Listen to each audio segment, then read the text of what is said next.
Tugas biografi Raden Dewi Sartika.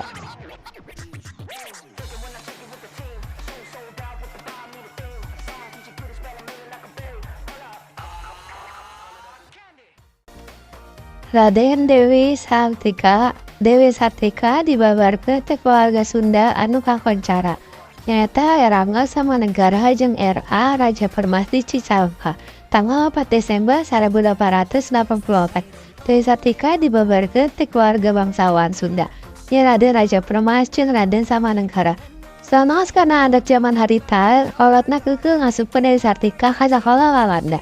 Saenggeus bapana pupus Dewi Sartika diasuh ku lanceuk indungna, nu jadi gubernur Cicalengka.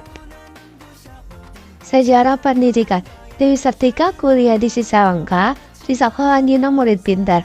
Sabada mulang ti sakola, anjeunna umajaka barudak awewe anu mangrupa anak ti para pagawe uwana pikeun ulin sasakolaan. Secara organisasi, anjeunna mangrupa tokoh pionir dina dunyatikan pikeun awewe. Ditetapkan selaku pahlawan nasional di pemerintah Indonesia tahun 1866. Saterusna dina tahun 1813, organisasi perempuan kahiji oge diadekeun di Tasikmalaya. Organisasi ieu ngawas sakola-sakola anu diadekeun ku Dewi Sartika. Tahun 1828, sakola kautamaan istri diganti ngaranna jadi sakola Raden Dewi.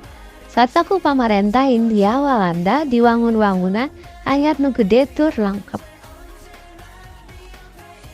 Dewi Sartika pupus 11 September 1847 di Tasikmalaya.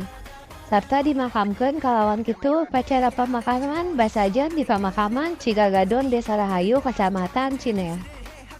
Tilu tahun saterusna dimakamkeun ulang di komplek pemakaman Bupati Bandung di Jalan Karanganyar, Kabupaten Bandung. Atur nuhun pasadayana atas ngadagukeun biografi ti kelompok 3.